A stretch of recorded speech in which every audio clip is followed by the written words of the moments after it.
wabarakatuh. Waalaikumsalam warahmatullahi Ya, wabarakatuh. selamat sore kepada Ibu, Bapak, dan pembicara.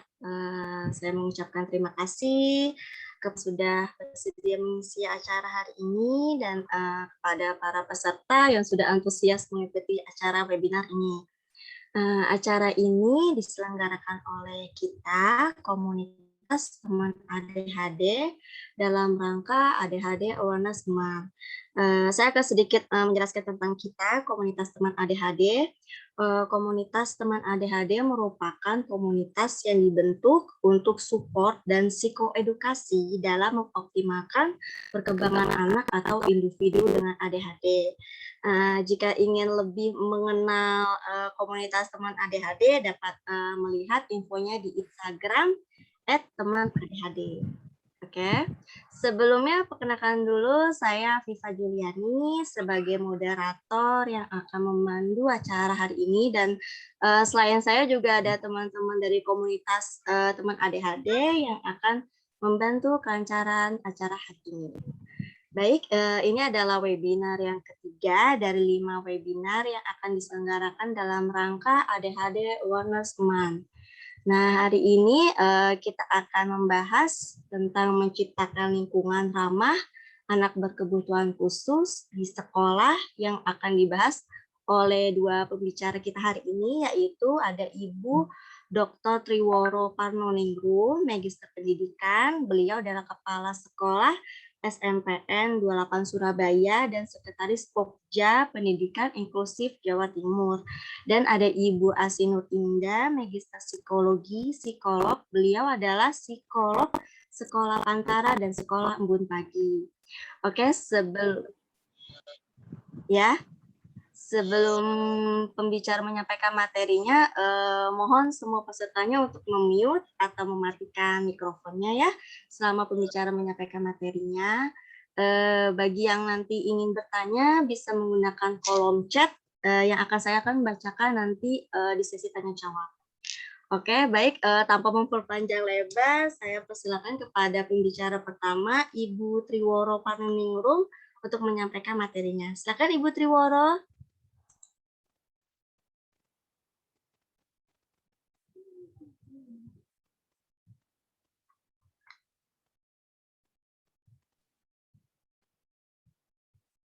Assalamualaikum Miss Afifah. Ya. Ibu Triworonya Belum masuk ya? Coba. Sepertinya belum ada. Sudah masuk, tapi Oh, sudah masuk. Iya. Oh iya. Oke, sebentar. Boleh Mbak dimulai oleh Bu Asi terlebih Bu Asi dulu aja sambil menunggu Ibu Triworonya. Baik. Ya, bismillahirrahmanirrahim. Assalamualaikum warahmatullahi wabarakatuh. Selamat sore. Iya, selamat sore. Alhamdulillah hari ini walaupun sudah sore, sudah jam 4 begitu ya, tapi aura semangatnya ini masih terpancar ini. Yang on cam terpancar auranya, alhamdulillah. Terima kasih. Ini saya dengan Kak Afifah satu sekolah di Embun Pagi, jadi kami saling memanggilnya dengan sebutan Miss gitu. Miss Afifah ini shadow teacher di sekolah Embun Pagi juga. Terima kasih pembukaannya Miss Afifah. Saya izin share screen.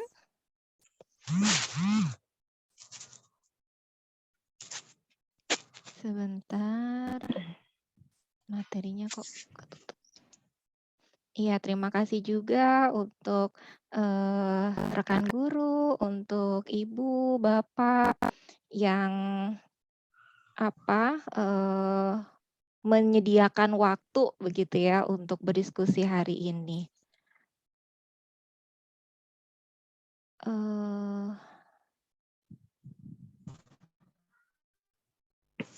Sebentar ya, ini kok tidak bisa dibuka.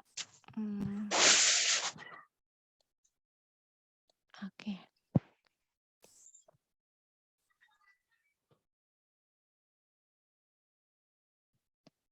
Iya, sudah terlihat ya, Miss Afifah? Sudah. Iya. Hari ini kita akan berdiskusi tentang menciptakan lingkungan ramah anak berkebutuhan khusus di sekolah. Saya akan tandem bersama Ibu Woro. Mungkin Miss Afifah saya diingatkan begitu ya untuk menyampaikan materinya berapa menit. Kalau terlalu panjang nanti silakan dipotong ya Miss ya. Ya. Oke. Iya, ini tadi sudah diperkenalkan Miss Afifah.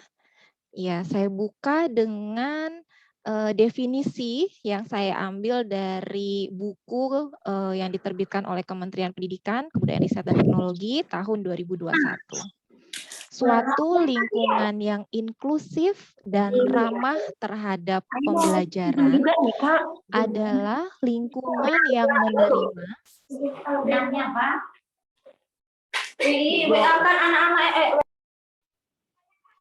Oke, baik. Saya ulangi lagi.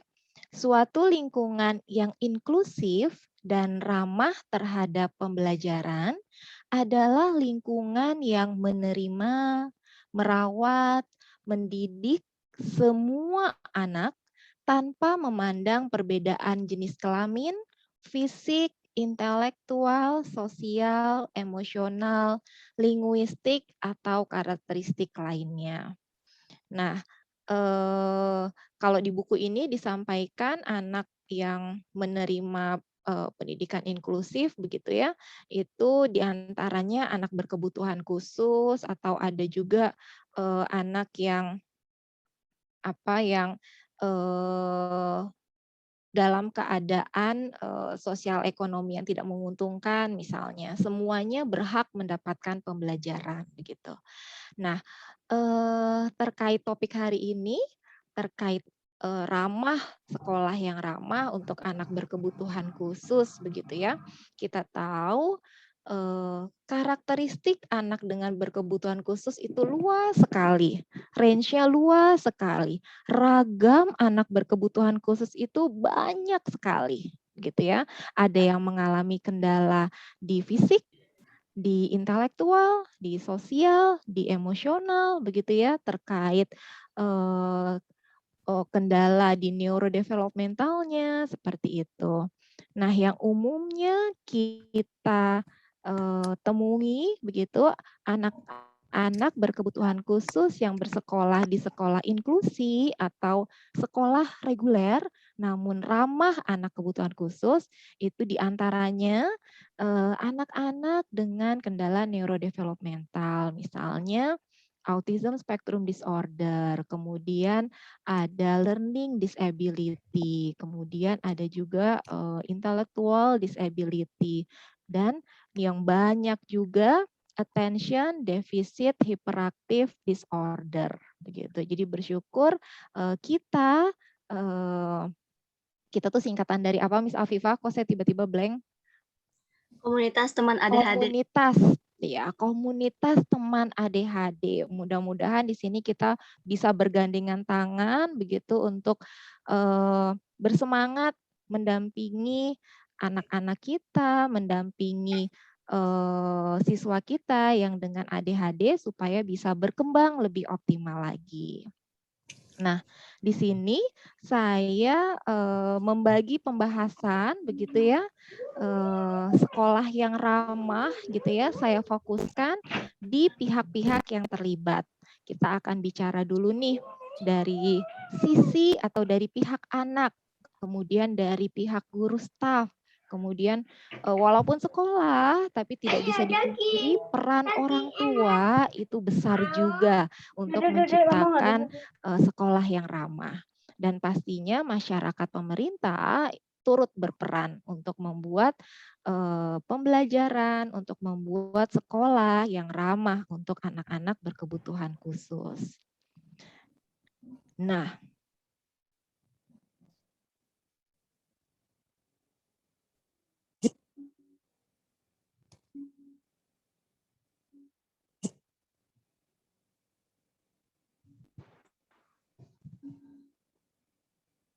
oke, maaf. Anak akan merasa aman gitu ya dari sisi fisik dan dari sisi psikis dalam lingkungan pembelajaran yang membuatnya merasa aman dan nyaman. Dari sisi fisik, tidak akan kita bahas banyak dalam diskusi ini, tapi kita akan berfokus dari sisi psikisnya, begitu. Sekolah yang ramah terhadap anak merupakan sekolah di mana semua anak memiliki hak untuk belajar. Belajar mengembangkan semua potensi yang mereka miliki seoptimal mungkin. Di lingkungan yang nyaman, gitu ya, dan terbuka. Terbuka ini maksudnya terbuka, menerima, terbuka, memahami karakteristik mereka. Semua anak pada dasarnya berbeda. Tadi ya, anak kebutuhan khusus itu karakteristiknya beragam. Anak ADHD sendiri karakteristiknya juga beragam. Anak ADHD satu dengan yang lainnya, ciri utama ADHD-nya ada, tapi mereka punya karakteristik individual yang unik begitu. Semua mereka memiliki hak yang setara terhadap pendidikannya. Ada anak ADHD. Selamat datang Ibu Woro. Assalamualaikum. Waalaikumsalam. Mohon Ya, ini maaf, saya terkendala sinyal lagi di luar kota. oh Ya, baik. Ini silakan Bu Asi. saya izin memaparkan duluan ya Ibu ya. Ya, monggo. Iya. Anak dengan ADHD karakteristiknya beragam gitu ya. Dari pengalaman saya ada anak ADHD yang masih tinggi impulsivitas hiperaktivitasnya di dalam kelas, masih lari-lari, jalan-jalan begitu. Mengganggu, kalau bisa dibilang mengganggu, mungkin mengganggu proses kegiatan belajar gitu ya. Tapi kita tidak bisa halangi anak ini untuk mendapatkan pembelajaran. Gitu. Yang bisa kita lakukan adalah kita akomodir. Sebagai sekolah kita perlu mengakomodir apa yang bisa membuat, kalau tadi kendalanya masih belum bisa duduk tertib, masih belum bisa bertahan duduk dalam waktu yang lama, begitu, masih energi geraknya, impulsifnya masih tinggi untuk jalan-jalan, begitu ya. Sekolah perlu membuat strategi mengakomodasi bagaimana caranya supaya anak ini bisa mengikuti pembelajaran dengan lebih tertib misalnya, atau proses kegiatan kelas bisa berjalan dengan lebih tertib juga begitu. Jadi bukannya kita halangi, tapi sekolah perlu terbuka untuk membuat akomodasi, membuat strategi. Nah, kita perlu empatik.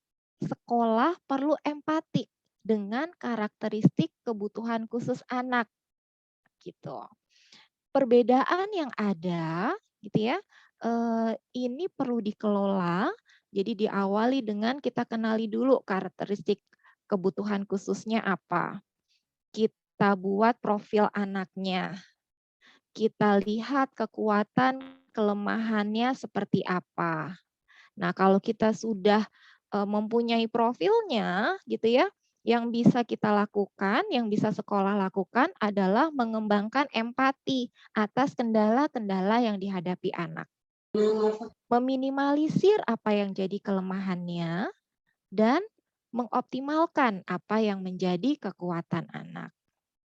Kemudian pastinya anak gitu ya perlu dihargai pendapatnya. Sekolah yang ramah dengan anak kebutuhan khusus adalah ketika kita terbuka dengan pendapat anak. Menerima juga masukan-masukan dari anak begitu.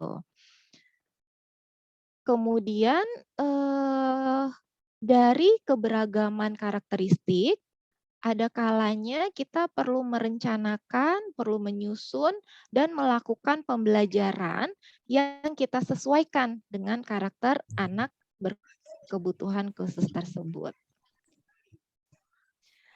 Nah, ketika kita menciptakan Oke, maaf. Oke, ini dari sisi, anaknya gitu ya. Jadi anak, memiliki karakter kebutuhan khusus yang perlu kita pahami, yang perlu kita kenali apa kekuatan kelemahannya, begitu ya.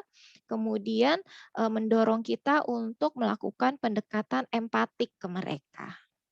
Dari, eee pihak guru dan staf ini, pihak yang memainkan peranan penting, mendukung kegiatan belajar yang ramah, begitu ya, yaitu dengan menciptakan lingkungan belajar yang ramah. Jadi semua anak bisa belajar secara efektif.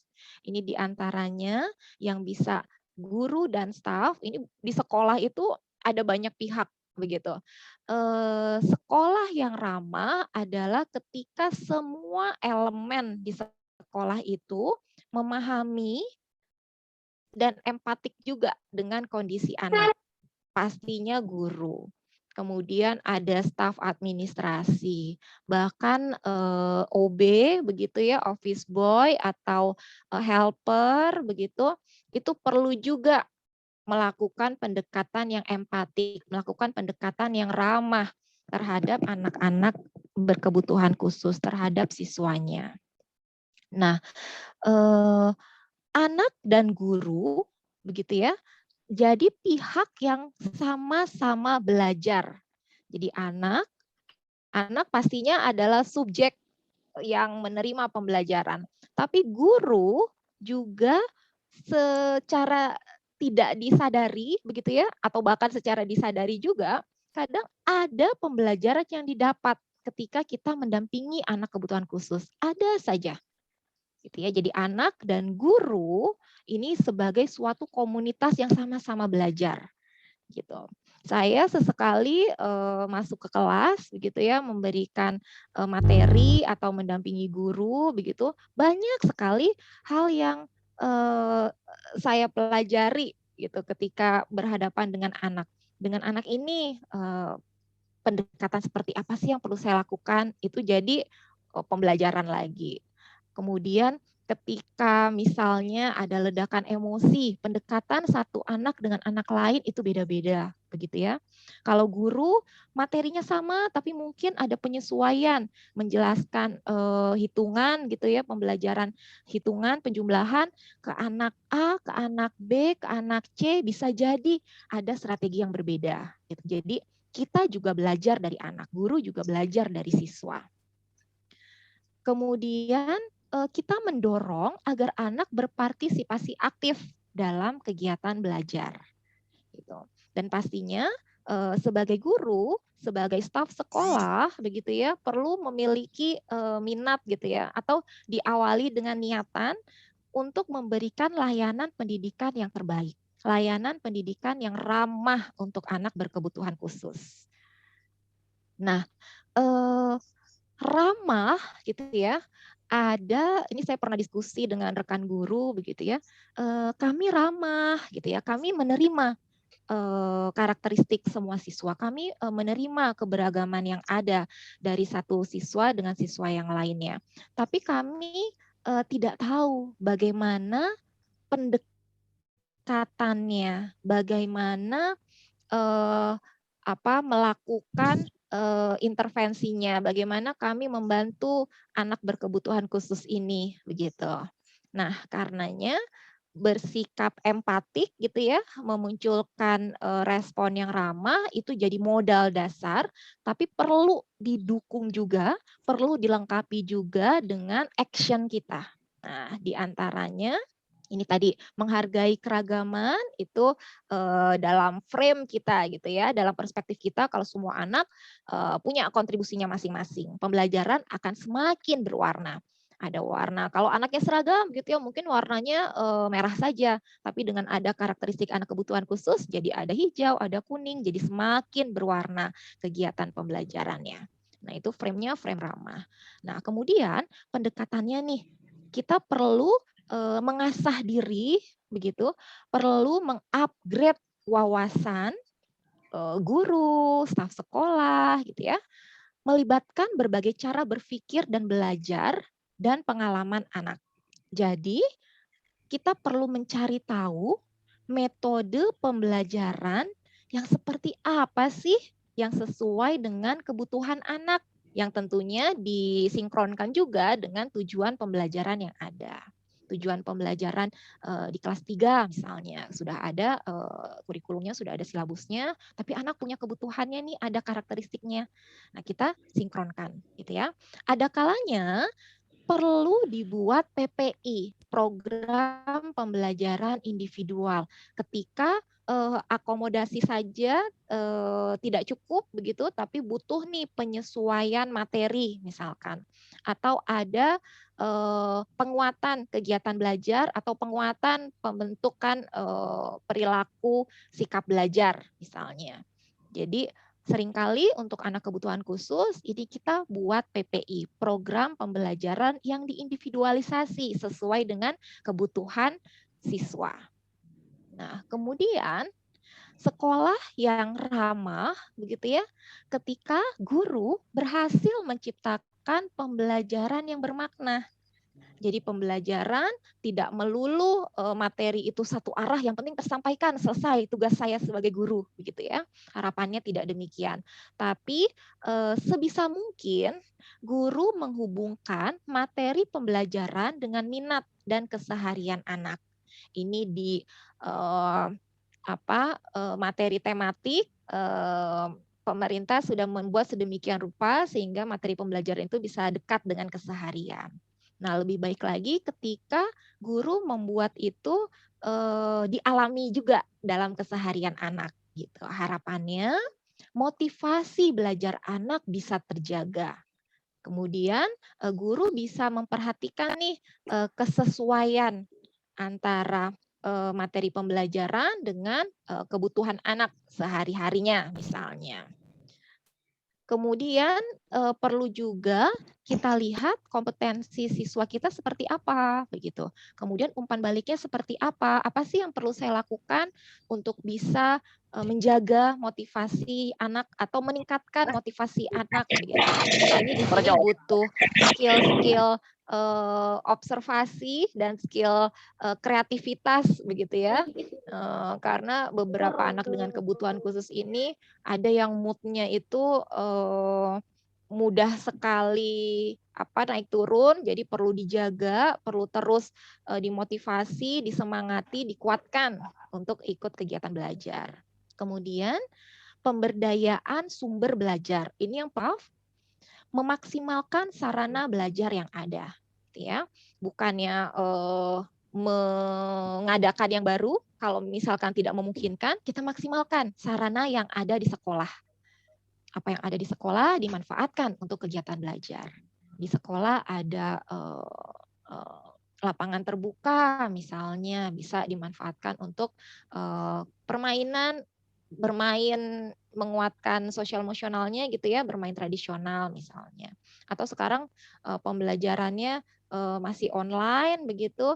Nah, bisa nih guru menampilkan sudut-sudut sekolah yang menarik agar siswa ingat gitu ya, kangen dengan sekolah. Nah, kemudian dari segi fisiknya mau tidak mau perlu kita jaga juga begitu ya. Lingkungan sekolah memiliki pencahayaan yang cukup baik. Kemudian pencahayaan kelas gitu ya cukup baik, suhu, ventilasi itu diperhatikan.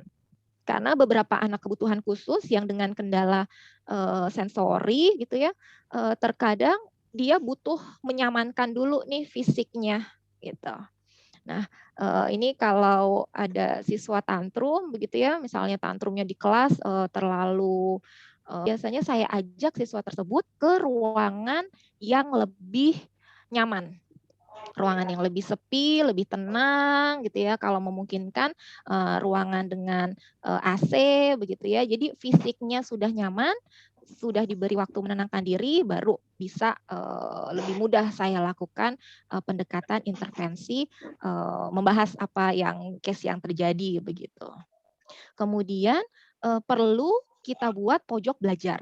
Ini pojok belajar bisa di dalam kelas, bisa di luar kelas juga. Jadi untuk hal yang sederhana saja gitu ya, ketika nanti misalkan sudah kembali tatap muka, bisa misalnya sekarang lagi musim ikan, gitu ya, boleh Bu Guru bawa ikan les gitu ya, boleh itu jadi pojok IPA gitu kan, mengamati makhluk hidup bisa.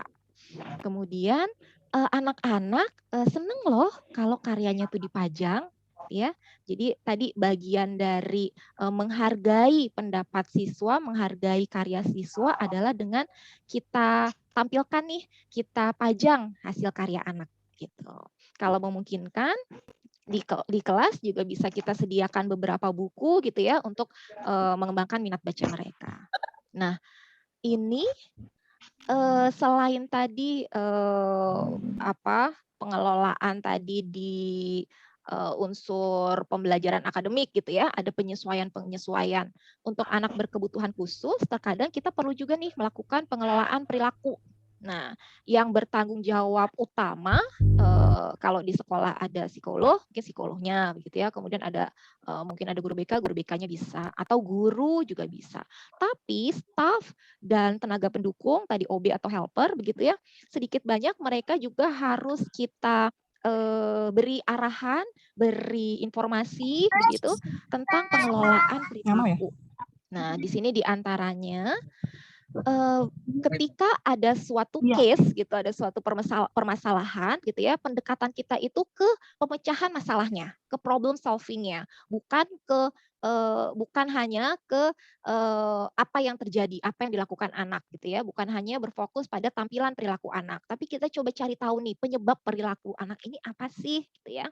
Kemudian seringkali anak-anak ini menampilkan perilaku yang kita katakan kurang kondusif, kurang adaptif begitu ya, perilaku yang kurang tertib begitu ya, karena mereka ingin mengkomunikasikan apa yang mereka rasakan, tapi mereka tidak bisa menyampaikannya secara verbal dalam bahasa yang baik gitu. Jadi keluarnya melalui perilaku yang bagi kita perilaku yang kurang adaptif begitu. Nah, kita perlu cari tahu apa sih yang sebenarnya anak ini butuhkan gitu ya, apa sih yang mereka coba komunikasikan begitu. Jadi tidak langsung terpancing berfokus ke tampilan perilakunya. Kemudian perlu juga ketika kita pengelolaan perilaku gitu ya, kita memodifikasi perilaku, membuat perilaku yang kurang adaptif menjadi perilaku yang lebih baik, menjadi perilaku yang kita harapkan gitu ya. Kita lakukan pendekatan disiplin yang positif. Nah, harapannya kita semua sudah tidak melakukan gitu ya punishment atau sanksi fisik, cubitan kecil itu jangan, pukulan kecil walaupun kecil gitu ya, tapi jangan. Kita coba mengarah ke disiplin yang positif. Disiplin yang positif itu memang kalau kita anak berisik misalnya gitu ya, terus kalau dicubit mungkin jadi diem cepet, tapi dampak tidak baiknya ke depannya itu banyak. Nah, disiplin yang positif pendekatannya ini lebih lama karena kita bawa pendekatan yang ramah begitu ya. Kalau berisik misalnya, perhatikan nadanya datar, dan kadang anak mengabaikan kan, tetap ini gitu ya, tetap tidak tertib gitu ya. Kita coba lagi dengan nada datar, nada tegas, kembali ke target perilaku. Yuk kita perhati ini lagi apa ya gitu, atau kamu mau break dulu 5 menit misalnya. Nah, kadang disiplin positif ini pendekatannya butuh waktu yang lebih lama ke perilaku yang kita harapkan dari anak gitu ya. Tapi cara ini walaupun hasilnya terlihatnya itu terkadang perlahan begitu ya, tapi cara ini efektif, terbukti efektif. Kita membentuk anak yang bahagia, percaya diri, mandiri, sopan, kooperatif, dan insya Allah sukses. Nah, di antaranya di sini saya tampilkan 2 contoh. Ada ini kalau anak TK begitu ya, kemudian anak kelas 1, kelas 2, kelas 3 ini masih suka nih ketika diberikan token ekonomi. Ketika bisa melakukan sesuatu dikasih stiker, dikasih bintang begitu ya. Kalau di Pantara dikasih gambar senyum. Dikasih gambar senyum itu cuman senyum, kita melihat cuman senyum begitu ya, tapi bagi mereka tuh berharga sekali.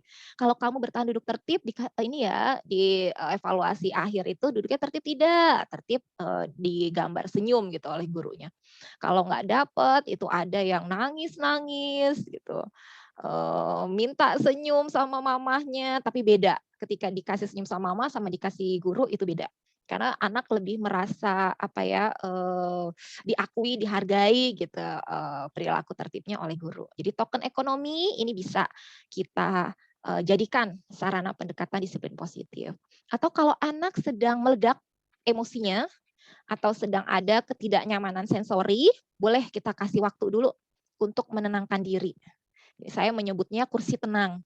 Jadi boleh menenangkan diri. Kalau anaknya geraknya masih banyak, anak TK gitu ya, boleh kita buat karpet tenang. Jadi kita karpet apa saja gitu ya, kita bilang saja ini karpet tenang. Kalau kamu mau nangis-nangis dulu, mau kesel-kesel dulu, boleh. Boleh di karpet tenang. Atau boleh di kursi tenang. 3 menit ya, kalau sudah cukup nanti boleh kita bicara, sudah siap kembali ke kegiatan atau butuh waktu dulu bicara sama ibu misalnya. Jadi kita kasih ruang anak untuk meregulasi emosinya.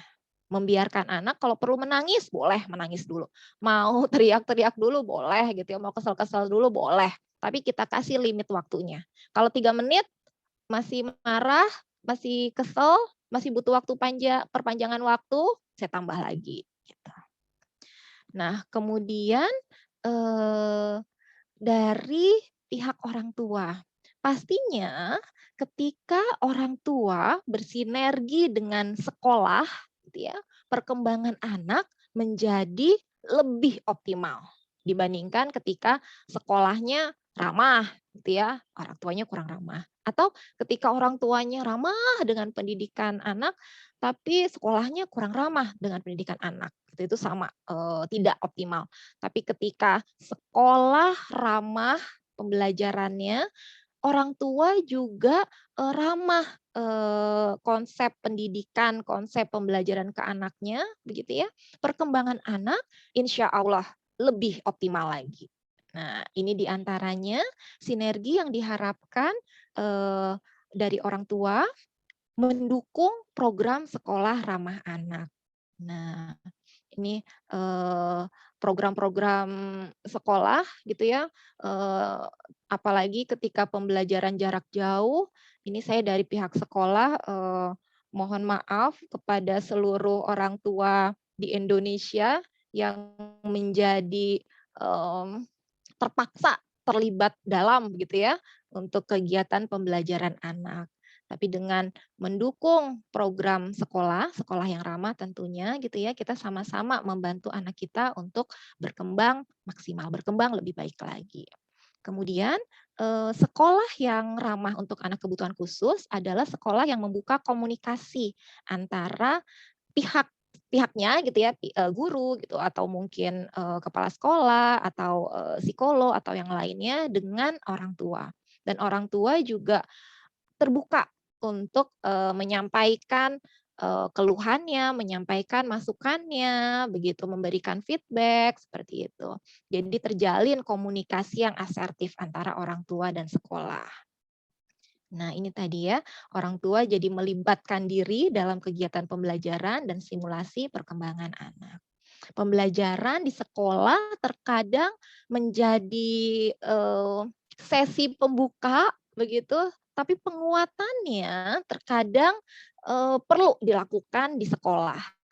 Jadi misalkan pembelajaran penjumlahan, konsepnya, teorinya gitu ya di kelas ini diberikan secara matang. Nah, harapannya di kegiatan keseharian pembelajaran penjumlahan ini bisa dilakukan juga. Misalnya ketika berbelanja ke minimarket atau supermarket atau berbelanja buah begitu di kios buah, itu bisa diterapkan juga. Ambil 2 apel, ambil 2 jeruk. Jadi sekarang ada berapa? Gitu. Jadi orang tua melibatkan diri dalam kegiatan pembelajaran anak. Kemudian apa yang terjadi di rumah ada kalanya berdampak ke sekolah. Mood pagi hari gitu ya, atau ada juga yang mood malamnya jadi kebawa di kegiatan pembelajaran sekolah begitu. Atau bisa juga bukan mood tapi aktivitas.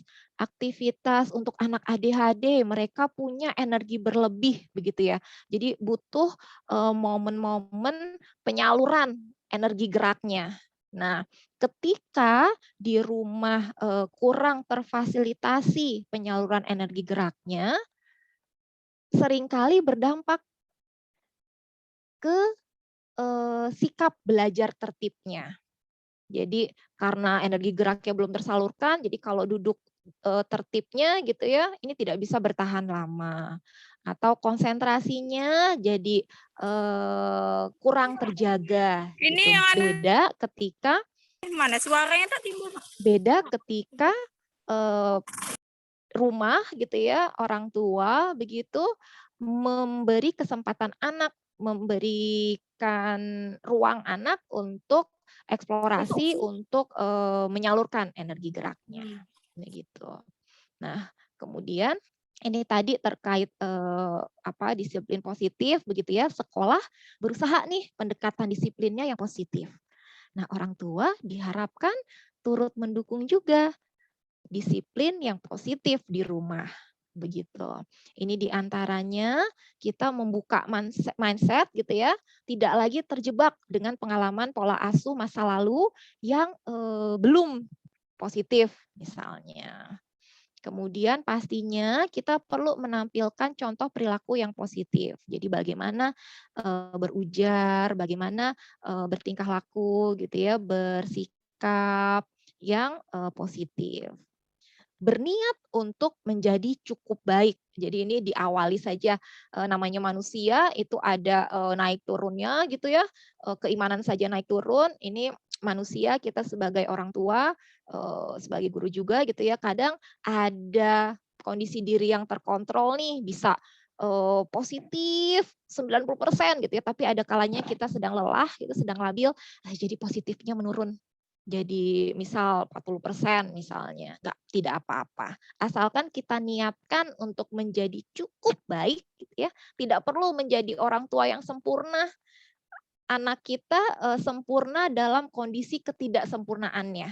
Kita juga sebagai orang tua adalah orang tua yang sempurna dengan perintilan-perintilan ketidaksempurnaan yang masih ada pada diri kita. Jadi tidak apa-apa. Ya.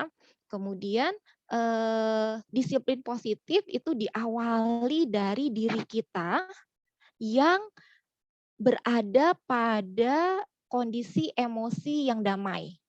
Nah, jadi kalau kita sedang ada ketidaknyamanan, kita tangani dulu. Kalau kita ada nih kemarahan diri, bukan kesel sama anak, bukan, tapi kesel nih sama hal lain gitu ya. Tapi bisa terpercik nih kesalahan kita ke anak, kita tenangkan dulu diri kita. Kita cari lagi kedamaian diri kita. Kita regulasi dulu emosi kita. Gitu ya. Kita perlu me time, kita perlu menjaga bahagia gitu ya, keep happy gitu ya dengan orang tua yang bahagia. Harapannya ketika menerapkan disiplin positif ke anak itu menjadi lebih ringan, lebih mudah. Nah, ini dari pemerintah. Ini regulasinya setiap warga negara berhak mendapat pendidikan. Kemudian diatur juga tentang pendidikan khusus begitu. Jadi dari undang-undangnya sudah ada, regulasi teknisnya ini mudah-mudahan terus ke arah yang lebih baik, terus mendukung kita semua gitu ya, terus mendukung anak kita gitu untuk mendapatkan pendidikan, untuk mendapatkan pembelajaran yang ramah. Nah, ini quotes penutup dari saya. Everybody is genius, but if you judge a fish by its ability to climb a tree, it will live its whole life believing that it is stupid. Jadi, pada dasarnya semua dari kita adalah jenius. Anak kita punya kelebihannya masing-masing, begitu ya. Dan semoga kita tidak menjadi pihak yang menilai ikan untuk manjat pohon, gitu. Kita tidak akan menyuruh ikan untuk manjat pohon. Kita nggak akan menguji ikan manjat pohon. Karena dia akan merasa, aku nggak bisa manjat pohon. Betul, karena kelebihan ikan adalah berenang. Nah, semoga kita bisa menemukan kelebihan-kelebihan anak kita, semoga kita bisa mensupport kelebihan siswa kita bisa membantu siswa kita meminimalisir kendalanya, kita bisa menciptakan sekolah yang ramah untuk anak berkebutuhan khusus. Terima kasih. Saya kembalikan ke Miss Afifah, ke Kak Afifah. Ya, terima kasih kepada pembicara Ibu Asih atas penjelasan materinya. Selanjutnya kita dengarkan pembicara kedua ya, yang akan disampaikan oleh Ibu Triworo. Kepada Ibu Triworo, dipersilakan. Ya, Assalamualaikum warahmatullahi wabarakatuh. Terima kasih untuk seluruh tim komunitas ADHD ya ini ya, yang saat ini mengundang kami nih ya dari tim SMP Negeri 28 ya. Karena kalau mengundang kepala sekolahnya berarti yang diundang sesekolahan ini, begitu. Kemudian salam hormat kenal Bu Asih ya. Mungkin kita sempat berdialog ya melalui sekolah ramah anak, sepertinya saya pernah melihat itu ya, karena apa yang diungkap Ibu Asih ini adalah terkait dengan konsep-konsep dan filosofi dari sekolah ramah anak begitu.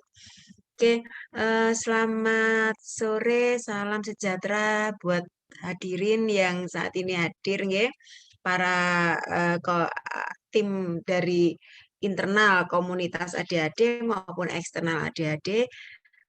Salam kenal, saya Ibu Ro.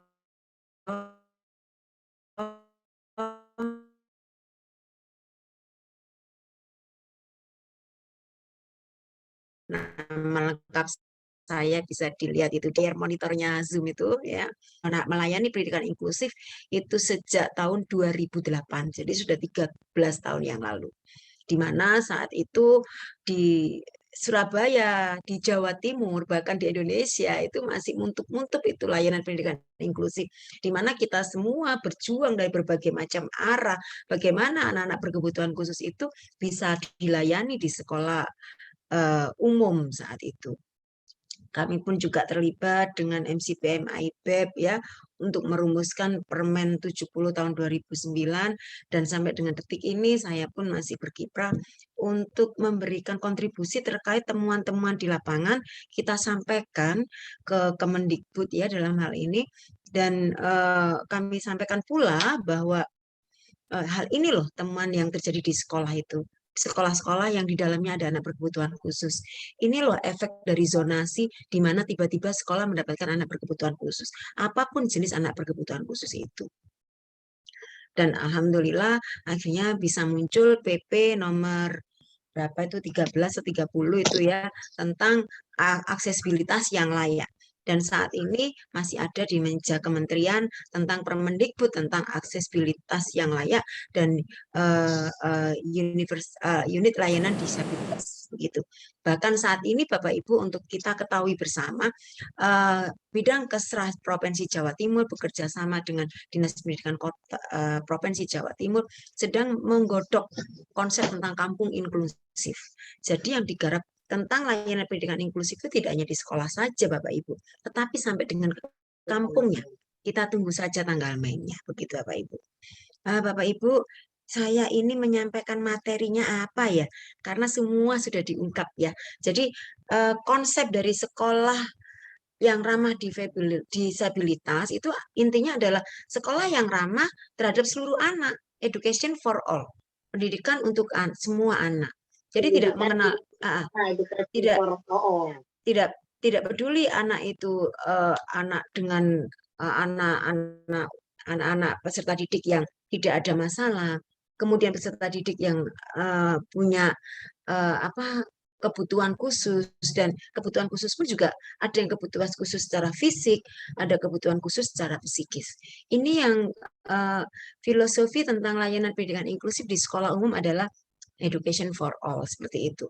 Tentang A sampai Z-nya sudah dijelaskan dengan mening-mening itu dari runut ya oleh Bu Asih tadi.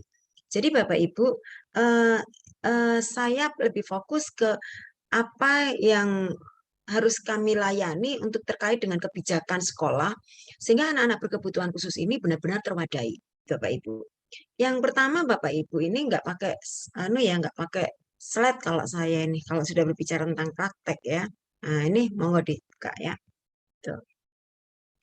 Bapak Ibu, saya lebih fokus ke lingkungan ramah anak berkebutuhan khusus terkait dengan topiknya yaitu ke ADHD. Bagaimana anak-anak berkebutuhan khusus dengan karakteristik ADHD ini kami layani di sekolah. Di dalam sekolah umum di tempat kami, di SMP Negeri 28, itu 1090 siswa kami Bapak Ibu. Dan 39 anak kami itu adalah anak-anak yang berkebutuhan khusus dan berbagai macam karakter. Ada tunarungu, ada slow learner, ada ADHD, kemudian ada tunadaksa, Bapak Ibu ya. Dan semuanya itu kami layani dengan 63 guru dan karyawan, di mana 63 guru dan karyawan di tempat kami itu mulai dari kepala sekolahnya sampai dengan tenaga kebersihan dan keamanan sampai dengan penjaga kantin, semuanya kami latih tentang layanan khusus di dalam sekolah. Sehingga petugas kantin di tempat kami, jika ada anak yang pakai kursi roda, bagaimana mereka melayaninya, mereka paham. Walaupun kisarannya untuk pelayanan secara umum. Sedangkan guru-guru mata pelajaran kami, Bapak Ibu, guru-guru mata pelajaran kami semuanya sudah kita akumulasi sudah hampir 40 jam lebih, bahkan 80 jam untuk mendapatkan pelatihan tentang layanan khusus. Jika di kelasnya tiba-tiba ditemukan anak peserta didik yang berkebutuhan khusus. Di samping itu di sekolah kami itu juga terjadi di seluruh sekolah Surabaya Bapak Ibu ya. Terutama ada 25 sekolah kalau di Surabaya itu. Itu kami mendapatkan guru pembimbing khusus di mana guru tersebut berlatar belakang PLB dan psikolog. Kemudian bagaimana proses penanganan kami untuk anak-anak berkebutuhan khusus? Sama seperti yang disampaikan oleh Bu Asih ya. Kami melakukan assessment. Dari assessment ini kami mengetahui karakteristik secara rinci apa kelebihannya dan apa kebutuhan anak tersebut. Kemudian kami menandatangani kesepakatan dengan orang tua. Kami menandatangani kesepakatan dengan orang tua. Oh Ibu, putranya kelebihannya ini, kemudian kebutuhannya ini, maka selama 1 tahun pada 3 bulan pertama putranya Ibu secara akademis kami layani seperti ini. Kemudian secara kompensatoris kami layani seperti ini, begitu. Kemudian berikutnya dari assessment itu, maka kita para guru pembimbing khusus berkolaborasi dengan guru mapel menyusun PPI, program pembelajaran individual. Dari program pembelajaran individual ini, Bapak Ibu, ada dokumen kesepakatan bahwa pada 3 bulan pertama anak itu di kelas 7, 3 bulan pertama di kelas 8, 3 bulan pertama di kelas 9 mengalami treatment seperti ini. Baik itu treatment akademis maupun treatment kompensatorisnya.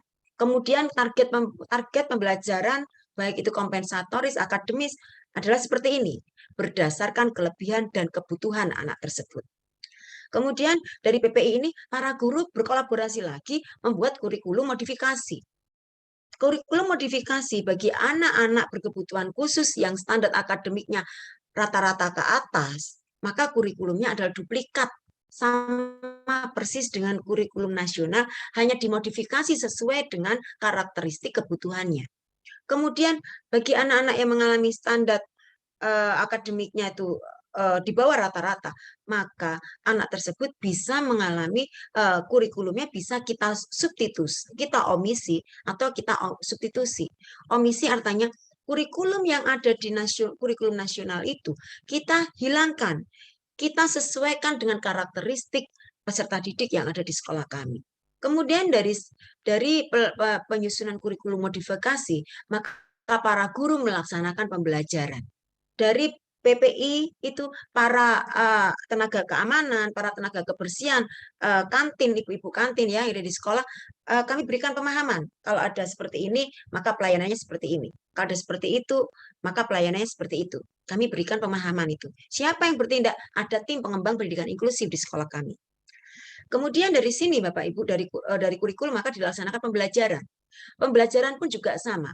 Kita tidak mengumpulkan anak-anak peserta didik berkebutuhan khusus dalam satu kelas 5 hari berturutan pada saat sebelum pandemi. Atau pada saat pandemi mereka tidak kita sendirikan. Seperti itu tidak. Benar-benar kami petakan di mana anak ini bisa masuk ke kelas inklusi penuh. Kelas inklusi penuh, anak-anak ini belajar bersama-sama dengan siswa-siswi kami yang lain. Kemudian bisa melakukan kelas pendampingan di mana anak ini masih bisa kolaborasi dengan peserta didik yang lain, tetapi tetap didampingi oleh guru pembimbing khusus. Kemudian ada kelas khusus di mana memang layanannya khusus antara guru pembimbing khusus dengan peserta didik yang berkebutuhan khusus itu. Setelah pembelajaran kita laksanakan, maka dilakukan penilaian. Penilaian pun juga sama Bapak Ibu.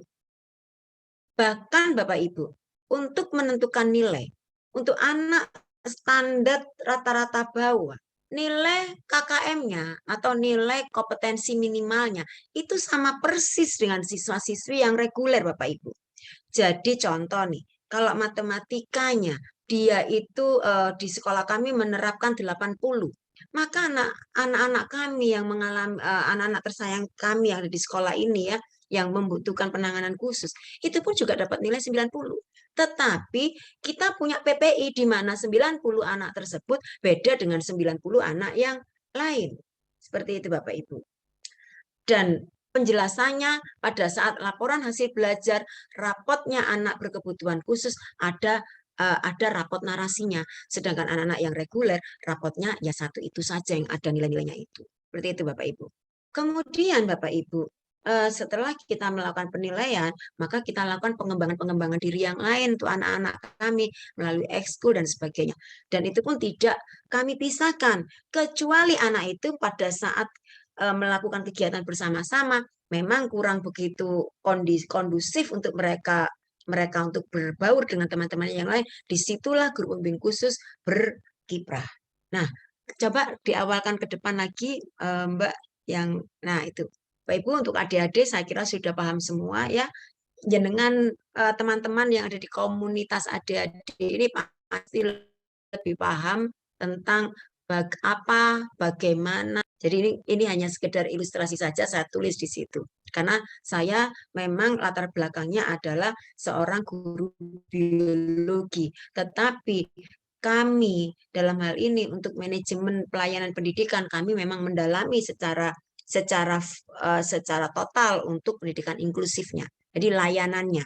Untuk terkait kompensatoris ada guru-guru yang memang sudah kami anggap mereka ahli di dalamnya, seperti itu. Nanti ada Bu Rina Pancawati akan menjelaskan tentang bagaimana adik-adik secara spesifik di tempat kami. Selanjutnya monggo. Next. Nah, yang kami lakukan untuk anak-anak ADHD yang ada di sekolah, Bapak Ibu, kami benar-benar mengorganisir secara terstruktur kegiatan anak ini. Bagaimana anak itu jika sudah tenang menghadapi pembelajaran, ya kita bisa masukkan ke dalam kelas reguler. Kemudian jika anak ini mengalami tantrum dan sebagainya, maka anak itu kita ambil dari kelas reguler. Kita tenangkan seperti yang disampaikan oleh Bu Asih tadi. Ada karpet tenang, ada ruang tenang dan sebagainya. Kalau di tempat kami namanya ruang sumber. Seperti itu. Di dalam ruang sumber ada berbagai macam fasilitas untuk menangani anak-anak yang sedang mengalami membutuhkan penanganan secara khusus seperti itu. Kami lakukan penerapan disiplin positif. 13 tahun yang lalu, pada saat kami belum mengenal tentang layanan pendidikan inklusif, banyak anak-anak yang berkebutuhan khusus di sekolah umum ya, umumnya itu mendapatkan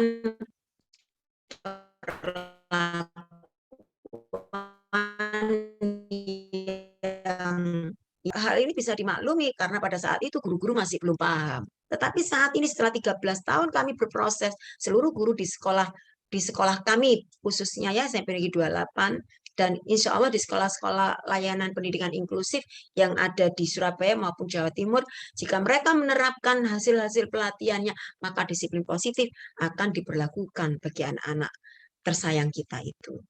Melaksanakan program-program yang terkait dengan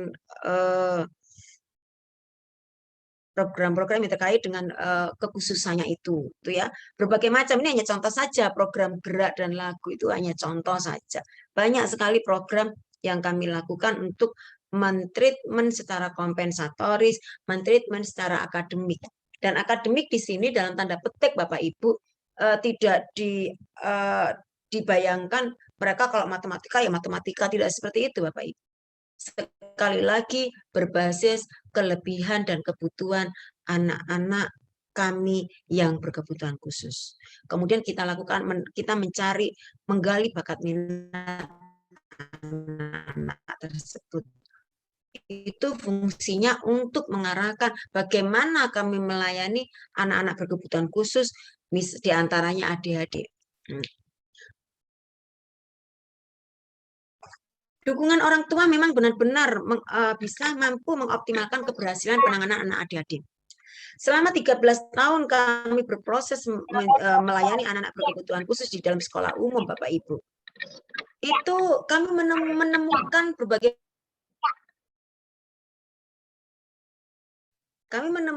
macam kasus di mana ada orang tua yang totalitas dalam mendampingi putra-putrinya yang butuh penanganan khusus tersebut. Tetapi juga ada orang tua yang malu dan pasrah. Intinya dia memasrahkan anak itu ke sekolahan. Ada juga yang mereka peduli, menangani, gitu ya, diserahkan di sekolahan, kemudian di rumah tidak ditangani. Dan itu memang berdasarkan hasil pengamatan kami di lapangan bahwa anak-anak yang mendapatkan pendampingan penuh dari orang tua itu pada akhirnya anak-anak kami itu sudah bisa sampai kuliah loh, bisa buka perusahaan. Bapak Ibu lihat namanya Ivan, cari nama Ivan di Facebook, itu anak kami. Saya sebagai guru di SMP Negeri 29. Dia juga ADHD, dia ngomongnya susah, gitu Bapak Ibu. Tetapi dia kami bimbing karena dia suka menulis, kami bimbing untuk menulis dengan bahasa yang tidak beraturan. Dan sampai sekarang dia mampu lulus kuliah dan mampu menjadi sastrawan dengan karakteristiknya yang unik itu. Dan diakui oleh sastrawan Indonesia. Gitu Bapak Ibu. Jadi Bapak Ibu yang punya putra-putri dengan berbagai macam karakteristik kebutuhan gitu ya. Sekecil apapun tampilkan Bapak Ibu. Karena yang beda dari yang umum itu yang menjadi unik dan itu malah yang bisa diakui oleh masyarakat luas. Anak kami yang Down syndrome namanya siapa itu ya? Itu sukses menjadi pengusaha bakery. Itu dukungan dari orang tua Bapak Ibu. Anaknya sih memang nggak bisa memasak dan sebagainya, tetapi orang tua mengupgrade minimal anaknya bagian menata. Kemudian didukung oleh orang tua, diberi modal dan sampai sekarang eksis Bapak Ibu. Karena untuk menjadi seorang pengusaha atau owner dari pengusaha itu tidak harus orang-orang yang punya kemampuan akademik tinggi, tetapi mampu merawat orang-orang yang di sekitarnya. Itu yang menjadi nilai plusnya. Dan itu anak Down syndrome berhasil menjadi seperti itu. Bisa lihat nanti di Facebooknya, saya akan berikan. Banyak sekali saya berteman dengan anak-anak yang dulu menjadi murid saya, dan sekarang menjadi orang sukses semua. Ada yang menjadi pelukis juga, seperti itu. Jadi apa yang harus orang tua itu bisa survive, yaitu tadi harus menerima kondisi anak dulu. Kadang Bapak Ibu, anak itu masuk dalam daftar database untuk anak jalur inklusif, jalur layanan pendidikan inklusif, orang tuanya anaknya kita rangkul, orang tuanya yang nggak perhatian. Rasanya anaknya kayak di gua-gua, begitu Bapak Ibu.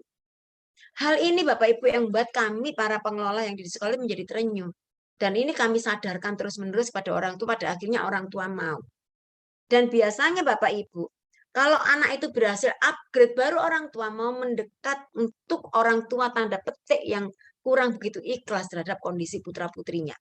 Saya bisa bicara seperti ini, karena saya sudah 13 tahun berinteraksi dengan berbagai macam karakter orang tua yang mempunyai anak berkebutuhan khusus. Sampai dengan anak-anak kami itu ada yang sampai sukses sekolah mengarah ke mendapatkan beasiswa S2 juga. Bapak Ibu.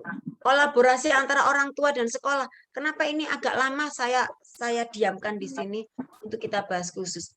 Karena kolaborasi orang tua dan sekolah ini yang membuat anak ini bisa menjadi anak yang upgrade walaupun dia mempunyai kebutuhan khusus. Karena Bapak Ibu, kebutuhan khusus inilah yang akan menjadi keunggulan bagi putra-putri panjenengan jika panjenengan itu mampu melihat, menggali bakatnya itu apa. Sekecil apapun bakat itu, upgrade-kan. Kolaborasi dengan sekolah. Bagaimana anaknya itu bisa muncul di permukaan. Kemudian menerima bantuan dari para ahli profesional. Oke, kalau jenengan punya kemampuan. Kalau tidak punya kemampuan, koneksi aja dengan sekolah. Untuk memblow up, untuk mempromokan kelebihan-kelebihan putra-putri panjenengan. Dari dalam sekolah. Bisa keluar menjadi anak-anak yang unggul dan sukses. Saya bisa bicara seperti itu karena kami sudah mengalami berbagai macam tentang kondisi anak-anak berkebutuhan khusus yang bisa kita upgrade menjadi anak-anak unggul dalam keterbatasannya. Sesungguhnya terbatas itulah keunggulannya. Next. Ini Bapak Ibu, saya tidak terlalu banyak tentang konsep-konsep itu ya, karena kita kan ini dialog nantinya pada akhirnya. Jadi ini kegiatan kami Bapak Ibu, ini anak kami ya. Pada saat pandemi kemarin PTM terbatas, anak ini masuk kelas mampu hanya sampai 20 menit di dalam kelas sudah kayak perhatiannya udah nggak konsen lagi. Sudah gedruk-gedruk tanah. Kita bawa mereka ke taman Bapak Ibu, karena kami sudah memahami bagaimana layanan pendidikan inklusif untuk melayani berkebutuhan khusus, maka lingkungan sekolah kami sudah kami desain sedemikian rupa sehingga anak itu jika ada anak tantrum tempatnya di taman ini, jika ada anak tantrum tempatnya ada di ruang ini, semuanya insya Allah walaupun kondisi minimalis itu kami sudah menyediakan. Nah, harapannya pengelola sekolah ya itu mampu melaksanakan peka ya untuk mengkondisikan sekolah sehingga bisa ramah bagi setiap kondisi anak-anak yang ada di dalam sekolah tersebut. Next. Ibu, ini guru pendamping. Ini kayaknya Bu Rina deh yang bisa menceritakan ini. Monggo Bu Rina. Bu Rina Panca, mohon izin Ibu moderator sama manggil guru saya. Karena yang terkait dengan teknis mereka yang lebih paham. Kalau saya sudah fokus pada manajemennya, begitu. Bu Rina Pancawati, Baik. monggo Bu Rina. Bu Afifah mohon izin, monggo Bu Rina untuk menceritakan bagaimana praktek panjenengan sebagai guru di sekolah penyelenggara pendidikan inklusif di mana 39 anak berkebutuhan khusus berada di antara 1090 siswa umum gitu. Monggo Bu Rina mohon izin Bu Afifah. Terima kasih Bu Woro atas semua ilmu yang diberikan pada kita. Selamat sore untuk semua hadirin yang ada di Zoom ini. Mohon izin untuk memberikan share tentang pembelajaran kami di di SMP Negeri 28 Surabaya, khususnya untuk siswa ADHD. Bapak Ibu lihat pada gambar ini, kita selalu memberikan pendampingan, baik pendampingan secara individual maupun secara klasikal. Jadi seperti dilihat di sini, ini secara individual saat pembelajaran kemarin di PTM, ini siswa kami bisa lebih tenang karena merasa lebih percaya diri, ada guru pendampingnya, lebih fokus, begitu.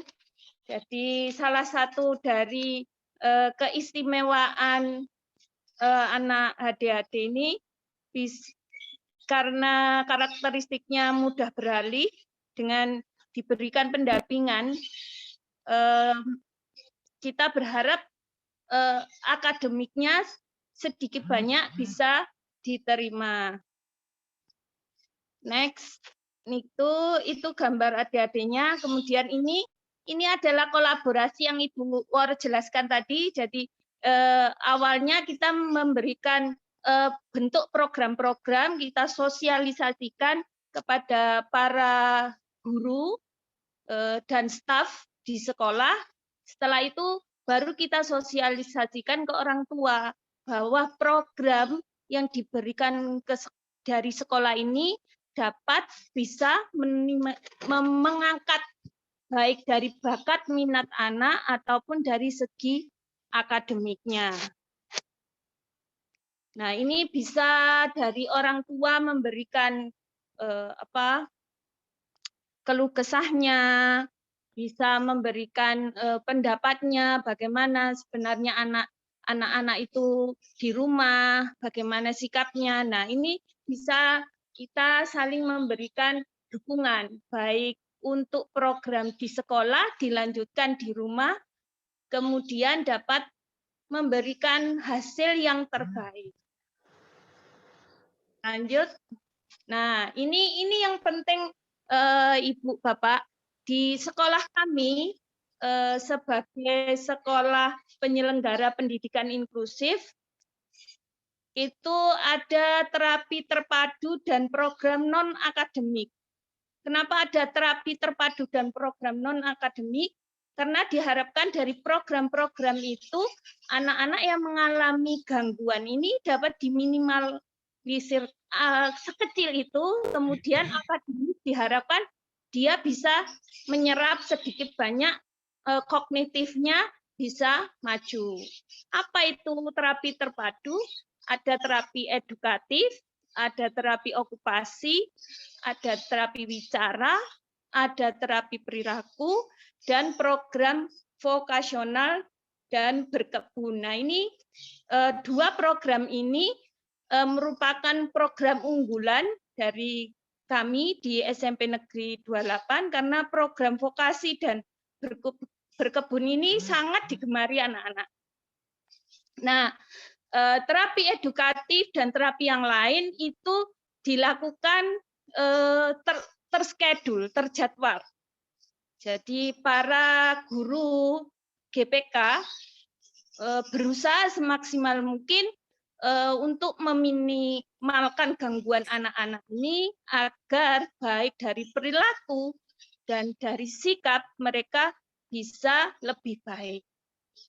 Nah, yang program unggulan ini sangat disenangi Bapak Ibu karena di sini banyak hal yang bisa kita dapatkan. Satu, baik terapi terpadu misalnya di cooking class, di vokasional itu ada motorik halus saat anak-anak membuat keterampilan membuat misalnya kartu, di situ ada menggunting, mengelem, menempel. Nah, dengan rasa enjoy, dengan rasa senang, anak-anak tanpa dia sadari sudah melakukan terapi terpadu itu, baik okupasi maupun perilakunya.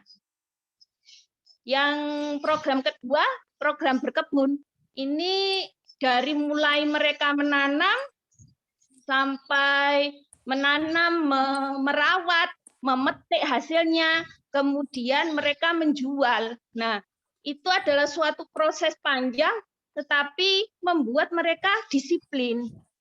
Nah, yang terakhir, dia bisa bersosialisasi dengan cara menjual hasil mereka. Oh, itu senang sekali anak-anak bisa menjual, menerima uang, mengamati uang berapa harganya, itu masuk ke terapi edukatif. Nah, seperti itu Bapak Ibu. Nah, diharapkan dengan program-program yang diberikan di sekolah, diharapkan bisa dilakukan di rumah bersama orang tua. Jadi bisa sinergi antara program sekolah dan program dilanjutkan dengan program-program di rumah. Begitu Bapak Ibu sekalian, apa yang kita lakukan dengan ikhlas untuk anak-anak, semoga kemajuan itu memberikan anak-anak lebih bisa termotivasi dan menemukan bakat minat untuk bisa life skill mereka bisa terasah, dan kemudian di kehidupan nyata bisa menjadi suatu bertahan untuk hidup. Gitu. Monggo sekian dari kami para guru pembimbing khusus. Ya, terima kasih Bu Rina. Nah, Bapak Ibu, Ya, bagaimanapun ya Bu Rina Panca dan tim guru pembimbing khusus ya. Di situ ada Bu Rina Panca, Pak Roni, kemudian ada Bu Nur Ayana di tempat kami, ada Bu Ningsih, dan guru-guru mapel yang dilatih selama hampir 2 bulan lebih untuk mendapatkan keterampilan untuk melayani anak-anak berkebutuhan khusus. Konsepnya untuk kami yang ada di SMP Negeri 28, Bapak Ibu, bahwa kita berikan pelayanan yang terbaik untuk anak-anak yang tersayang. Ya, anak-anak kami yang tersayang yang membutuhkan penanganan khusus, Bapak Ibu. Kami selalu berusaha untuk menjadikan anak-anak itu hebat melalui kegiatan berbagi, berkolaborasi, dan berkontribusi antar seluruh stakeholder yang ada di sekolah itu. Karena Bapak Ibu, layanan pendidikan inklusif ini tidak akan bisa sukses mengantarkan anak-anak didik kami menjadi anak-anak hebat dan luar biasa dalam kelebihannya itu, dalam kebutuhannya itu, tanpa ada sinergi antara sekolah, orang tua, dan masyarakat. Tanpa adanya budaya inklusif di dalam sekolah, tanpa adanya kebijakan yang inklusif, dan tanpa adanya praktek yang inklusif, maka apa yang kita katakan pendidikan yang ramah bagi seluruh anak atau education for all di dalam suatu lembaga sekolah tidak mungkin terjadi. Untuk itu Bapak Ibu, itu yang bisa kami persembahkan untuk masyarakat Surabaya, masyarakat Indonesia, masyarakat Jawa Timur. Semoga apa yang kami kontribusi terbaik semampu kami berikan pada anak-anak kami itu memuaskan dan bisa mendampingi, mengawal putra-putri kita yang berkebutuhan khusus dengan kehebatannya masing-masing menjadi anak-anak yang benar-benar hebat bagi keluarganya. Terima kasih. Mohon maaf jika ada yang kurang. Semoga ini menjadi penambahan wawasan tentang apa sih bagaimana si anak-anak berkebutuhan khusus di dalam sekolah umum, khususnya ada di sekolah negeri. Seperti itu. Assalamualaikum warahmatullahi wabarakatuh. Waalaikumsalam warahmatullahi wabarakatuh. Terima kasih Ibu Triworo dan Ibu Rina yang sudah menyampaikan materinya. Baik, selanjutnya kita masuk ke sesi tanya jawab. Saya akan membacakan beberapa pertanyaan yang ada di kolom chat ya.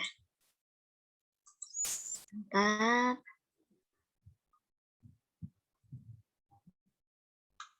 Iya, ini udah ada pertanyaan dari saya bacakan ya. Ini ada pertanyaan dari Bu Anissa. Saat ini anak saya bersekolah kelas 1 SD di sekolah swasta yang sedari awal membranding dirinya sebagai salah satu sekolah inklusi yang ramah ancak. ABK yang diterima mendapat kesempatan belajar bersama di dalam kelas reguler dan ditambahkan dengan program individu. Namun selama ini ABK yang ditangani adalah anak-anak yang cenderung slow learner dan butuh shadow teacher. Sedangkan anak saya dimasukkan dalam kategori siswa dengan kecerdasan istimewa plus ADHD dan tidak butuh shadow teacher. Namun yang saya rasa sepertinya peran sekolah selama pembelajaran online ini tidak maksimal. Saya pribadi sedang mengajukan agar anak saya bisa diberikan status anak reguler atau bukan ABK. Sebenarnya apa peran sekolah untuk karakter anak saya dalam situasi pembelajaran online saat ini? Oke, saya persilakan kepada boleh Bu Asi dulu atau Bu Triworo? Silakan Bu Asi dulu dari ditinjau dari ilmu psikologinya itu. Silakan. Iya, baik. Iya, memang pembelajaran pembelajaran dari rumah, pembelajaran jarak jauh, belajar online ini jadi tantangan besar begitu ya Bu Anissa. Tantangan besar untuk anak-anak kita yang memiliki kebutuhan khusus. Untuk anak ADHD, ketika di kelas begitu ya, duduk di kelas, pandangan itu visual gitu ya, itu lebih nyaman karena terlihat langsung. Tapi ada teman yang melakukan apa bisa jadi terdistrak, ada suara apa bisa jadi terdistrak. Nah, ketika pembelajaran secara online memang kemungkinan menimbulkan ketidaknyamanan dari visualnya gitu ya. Kalau kita lihat layar Zoom, itu distraksinya ada banyak sekali. Bisa jadi mereka ketika melihatnya ini jadi semakin pusing gitu ya. Karena anak dengan ADHD ini ada kendala selective attention. Mereka kurang bisa memilah mana sih stimulus yang perlu saya berikan atensi, mana stimulus yang bisa diabaikan begitu. Nah, ketika belajar Zoom itu ada banyak layar, ada banyak muka gitu ya, itu jadi struggle tersendiri bagi mereka. Kemudian yang kedua, posisi duduk gitu.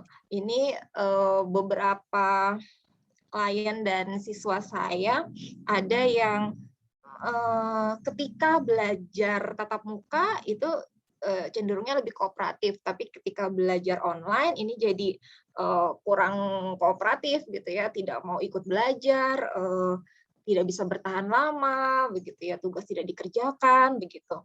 Nah, faktor pertama yang perlu kita cari tahu begitu Bu Anissa, faktor kenyamanan dulu nih, setting belajar di rumahnya. Nah, karena untuk anak ADHD penting sekali kita menjaga si tubuhnya ini gitu ya, terutama ADHD yang hiperaktivitas, ada tipe hiperaktivitas dan impulsif, ini kesiapan fisiknya ini perlu kita jaga. Yang pertama, duduknya gitu ya, postur duduknya apakah sudah dalam postur yang nyaman. Jadi kita lihat nih kursinya gitu ya, pas nggak dia duduk, kakinya menggantung atau tidak. Karena kalau menggantung itu kan cepat lelah gitu ya. Ini tidak hanya untuk anak ADHD, tapi anak pada umumnya juga perlu kita perhatikan kursinya, kenyamanannya seperti apa. Postur ketika dia menatap layarnya seperti apa begitu. Karena kita sendiri kalau ikut kegiatan Zoom yang harus tampil di layar begitu, yang harus duduk tertib begitu, meeting misalnya, itu lelah juga gitu ya, ada tension di bahu, di punggung begitu. Nah, mungkin itu yang dirasakan anak kita. Jadi setting duduknya perlu diperhatikan. Kemudian sudut belajarnya gitu ya, distraksinya kita minimalisir. Kemudian energi geraknya, nah ini Bu, ini yang jadi PR bersama begitu ya. untuk anak-anak kita yang butuh penyaluran gerak, karena situasinya membatasi kita untuk bermobilisasi begitu ya. Jadinya mungkin ada beberapa anak kita yang aktivitas fisiknya jadi berkurang. Nah, ini di rumah begitu perlu kita buat strategi kegiatan penyaluran energi gerak fisik motorik yang terarah. Itu mungkin kita perhatikan ini anak kita lari-lari gitu ya, lari-lari di rumah, lari-lari kok nggak ada capeknya sampai malam. Tapi nanti dulu kalau larinya tidak bertujuan, penyaluran energinya itu tidak maksimal. Jadi perlu kita buat aktivitas fisik motorik terarah. Jadi misalnya lari, boleh lari. Tapi larinya dari sudut, misalnya sudut ruangan gitu ya, sudut kanan lari ke sudut kiri. Nanti sampai sudut kiri ditepuk temboknya sambil kita kasih soal, kalau kelas 1 mungkin dia suka penjumlahan, soal penjumlahan boleh. Atau main tebak-tebakan saja, sambil tepuk sambil cari nama-nama hewan gitu. Jadi tepuk sana kucing, lari lagi sapi begitu ya. Ketika kita manfaatkan juga nih target berpikir kognitifnya, nah penyaluran energinya diharapkan jadi lebih maksimal lagi. Nah, jadi yang pertama, memang sekolah ketika pembelajaran online ini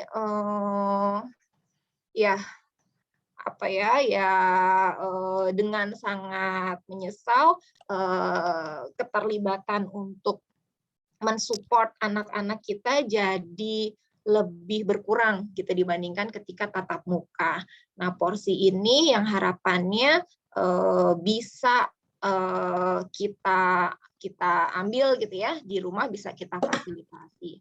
Nah, hanya sekolah yang ramah tadi ya adalah sekolah yang terbuka, komunikasi asertifnya berjalan baik gitu. Jadi kalau memungkinkan Ibu Anissa bisa buka ruang komunikasi begitu dengan sekolah gitu ya, akomodasi apa yang bisa sekolah lakukan. Nah, karena saya kebetulan Ibu Anissa, apakah Ibu Anissa di sekolah Pantara atau di sekolah Embun Pagi? Kalau misalkan, karena yang kalau di sini kan apa yang bisa sekolah lakukan begitu ya.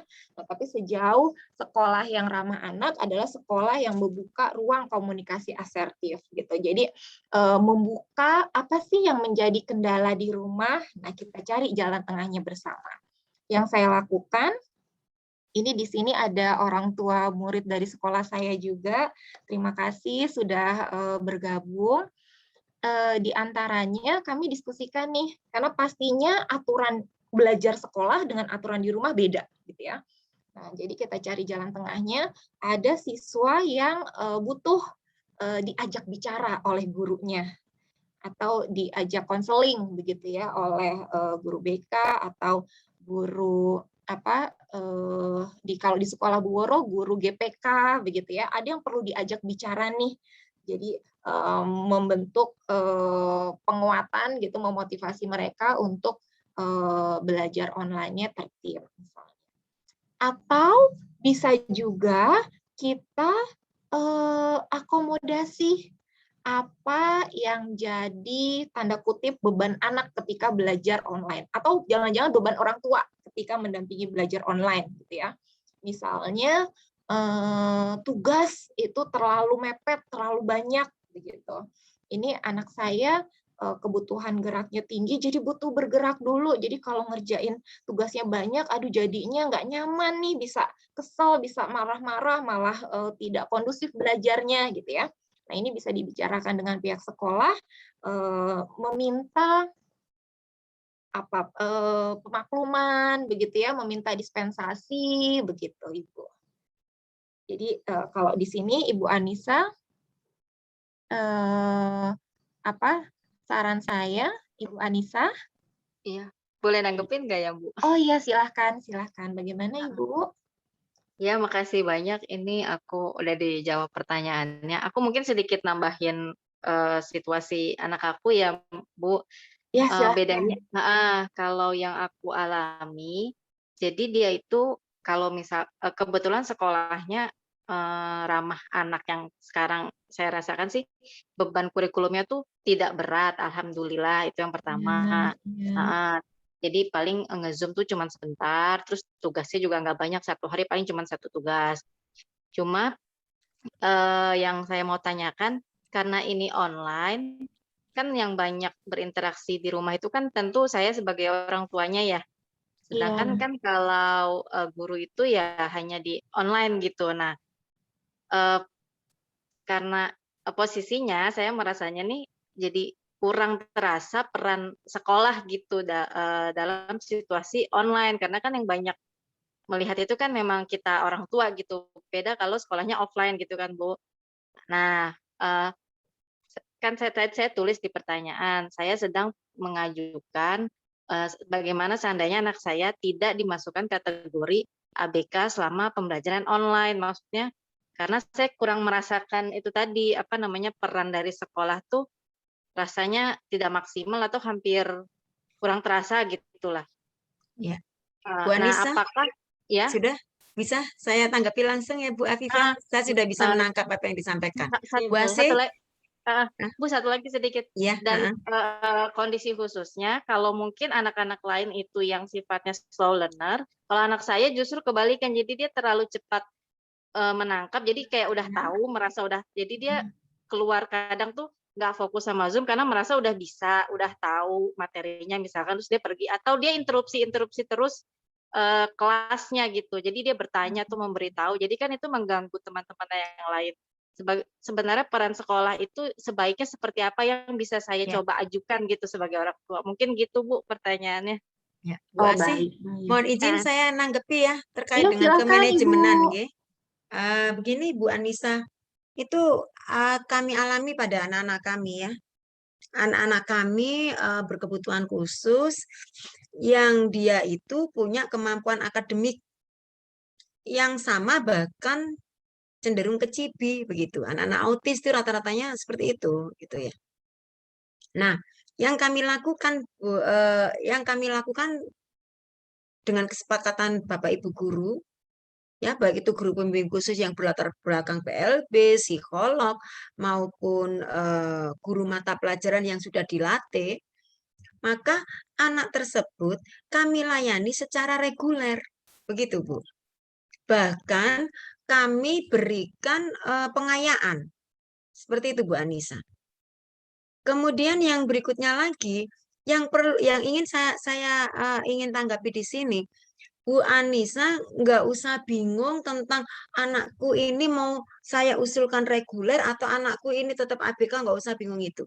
Yang perlu Ibu fokuskan adalah bagaimana Ibu memberikan masukan tentang putranya Ibu terkait kemampuan putranya Ibu itu, yang tahu kan orang tua mungkin lebih paham daripada sekolah. Ibu konsultasikan ke sekolah bahwa anak saya seperti ini kondisinya, dia punya kemampuan lebih dan sebagainya. Mohon bagaimana pelayanan anak kami ini agar bisa mewadahi kelebihannya ini terkait dengan kemampuan menangkap materi seperti itu. Nah, dari situ dengan konsultasi itu yang dipermasalahkan adalah bukan reguler atau ABK-nya. Sesungguhnya sekolah tersebut seharusnya mampu untuk langsung intinya gini di tempat kami. Kami tidak peduli anak itu berkebutuhan khusus atau reguler. Itu konsep sekolah ramah anak ya. Konsep untuk pendidikan untuk semua. Jika anak tersebut anak reguler, kemudian di tengah-tengah tiba-tiba dia sakit, maka kami layani secara inklusif. Kami layani, kami buatkan PPI-nya, kami buatkan asesmennya, anak ini kita layani seperti ini. Itu siswa reguler. Itu kami sampaikan, kami pahamkan pada orang tua yang ada di sekolah kami. Kemudian jika ada anak berkebutuhan khusus lewatnya jalur inklusif pendaftarannya, kemudian ternyata anak itu punya kemampuan menangkap materi bahkan lebih, maka anak itu secara otomatis pembelajarannya langsung bareng dengan anak-anak reguler. Seperti itu Bu Anissa. Jadi yang perlu Ibu tanyakan ke sekolahnya putranya Ibu itu adalah, Ibu tunjukkan bahwa kondisi anak kami kemampuannya seperti ini kalau saya cermati secara online seperti ini. Tidak adakah pengayaan buat anak kami? Begitu. Karena sekali lagi kita juga harus memahami sensitivitas lembaga. Gitu Bu Anissa. Jadi panjenengan fokus pada bagaimana agar putrinya panjenengan itu dilayani sesuai dengan kemampuannya itu. Sampaikan itu, proaktif, sampaikan ke sekolah. Itu Bu Anissa saran saya. Jadi satu, Ibu proaktif menyampaikan berdasarkan asesmen yang Ibu asesmen itu apa yang Ibu cermati dari putra-putrinya, Ibu catat. Selama seminggu saja catat, tunjukkan ke sekolahan, kemudian nggak usah dulu mempermasalahkan anak saya ini reguler saja, anak saya ini ABK saja. Sesungguhnya setiap anak nggak ada labeling reguler dan ABK itu sesungguhnya nggak ada begitu. Pada akhirnya kalau pendidikan itu benar-benar pendidikan yang ramah untuk anak, sudah tidak ada labeling. Tetapi kadang-kadang secara otomatis labeling itu muncul karena ada pelayanan yang berbeda itu. Kalau kita pahami secara filosofi, tidak ada labeling. Itu saja Bu. Yang berikutnya, Ibu minta, mohon anak kami bagaimana untuk mendapatkan pelayanan dengan kemampuannya yang seperti ini. 3 poin itu saja Bu yang saya usulkan untuk Bu Anissa. Terima kasih. Terima kasih Bu. Oke, terima kasih untuk pertanyaan selanjutnya dari Bu Indreswari. Pada saat pandemik ini, proses pembelajaran dilakukan secara hybrid, online, dan PTM. Anak saya kelas 3 SD sudah mudah sekali terdistrak, seringkali pada saat pembelajaran online tidak tahan duduk tenang saat Zoom, jalan-jalan dan tidak bisa diam. Dan fokus kalau saya ingatkan selalu bilangnya capek, sepertinya kurang bersemangat dibandingkan saat PTM lebih semangat. Bagaimana cara melatih endurance anak ADHD agar bisa lebih fokus saat belajar? Terima kasih. Ya. Monggo, Bu Asih dulu. Iya, sepertinya tadi sudah terjawab deh kayaknya ya, itu. Bu Woro, ya. Jadi Bu Anissa ya. Jadi Bu Anissa itu sudah terjawab. Untuk Bu Indreswari mungkin ada tambahan. Sekali lagi konsultasi dengan pihak sekolah. Pada anak-anak yang mengalami seperti ini, selama orang tua itu mampu menghantarkan anak ke sekolah, anak itu tidak komorbid, maka itu bisa dilakukan secara kesepakatan. Mungkin anaknya bisa dihadirkan ke sekolahan. Seperti itu. Mungkin testimoni Bu Rina, ada anak kami yang seperti itu, dan anak itu seminggu 2 kali kami ajak orang tua untuk datang ke sekolahan seperti itu. Begitu ya Bu Rina ya? Ya, ada Ibu. Dan itu sebelumnya selalu ada komunikasi dulu antara pihak orang tua dengan kami sebagai tim koordinasi inklusif.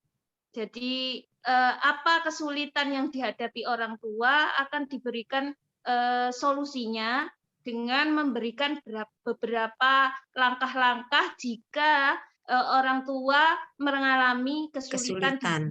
Jadi selalu berhubungan. Terima kasih Bu Rina. Seperti itu. Mungkin Bu Asih sama sekali mungkin ya pengalamannya. Mau nggak Bu Asih? Ngapunten. Iya, ini pemaparan sharing dari Bu Woro, Bu Rina gitu, ini menginsight sekali begitu. Semoga bagi kita yang ada di sekolah ini ada hal baik yang bisa kita adaptasi begitu. Bagi orang tua mungkin tadi ya, kita sekolah yang ramah adalah sekolah yang membuka ruang komunikasi begitu ya Bu Woro ya. Ya, betul sekali. Sekolah terbuka gitu ya, ketika komunikasi itu disampaikan secara asertif begitu. Jadi ada kalanya orang tua ini perlu proaktif menyampaikan apa sih yang menjadi kendala gitu, apa sih yang tadi yang teramati dari anak yang mungkin ketika pembelajaran online observasi dari pihak sekolah ini tidak setajam ketika tatap muka. Iya, kalau dari saya cukup demikian, Ibu Woro, Kak Afifah, ini bagaimana waktunya? Oh, ya, terima kasih Bu Asih, Bu Woro. Ya, Bu Indreswari. Baik, satu pertanyaan lagi kali ya. Tadi buat pertanyaan dari Bu Selvi, tadi disebutkan beberapa hal yang dapat mengontrol ADHD di sekolah. Salah satunya dengan menerapkan disiplin positif dan bisa disebutkan contohnya seperti apa, Bu, untuk disiplin positifnya? Baik. Ibu Triwo. Iya, Saya dulu ya Mbak ya. boleh, silahkan. Disiplin Ibu. positif dalam sekolah ramah anak. Di mana kami menghargai anak tidak berbasis kesalahan. Kalau dulu nih, sebelum kita mengenal sekolah ramah anak, sebelum kita mengenal pendidikan inklusif, anak terlambat masuk sekolah, dihukum, nggak boleh masuk, suruh pulang. Tetapi pada saat disiplin positif, anak yang datang lebih awal, kita berikan penghargaan, kita umumkan di depan anak-anak yang lain. Sedangkan anak-anak ini kita bawa masuk, kemudian kita komunikasi. Kamu itu sesungguhnya bisa bangun pagi. Kenapa sekarang kamu tidak bisa? Oh gini Bu ya. Sudah. Bagaimana caranya agar sekolah bisa membantu kamu bisa datang tepat waktu? Gitu. Apakah perlu dijemput atau sebagainya?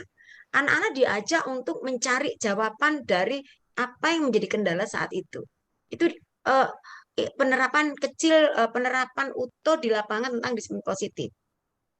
Sehingga rapot kebaikan anak itu dipenuhi dengan nilai-nilai perbuatan positif. Sedangkan anak yang punya nilai-nilai perbuatan yang tidak positif, tidak kita hukum, tetapi nilainya akan dalam perolehan rapot nilai kebaikan itu menjadi berkurang.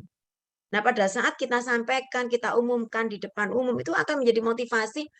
Loh, kok lama-lama teman-temanku yang satu sekolahan kok lebih banyak yang berbuat seperti ini ya. Pada akhirnya yang minor tidak positif itu menjadi ikut positif. Itu target dari disiplin positif. Itu Bu, untuk kami penerapan disiplin positif pada sekolah-sekolah negeri ya khususnya.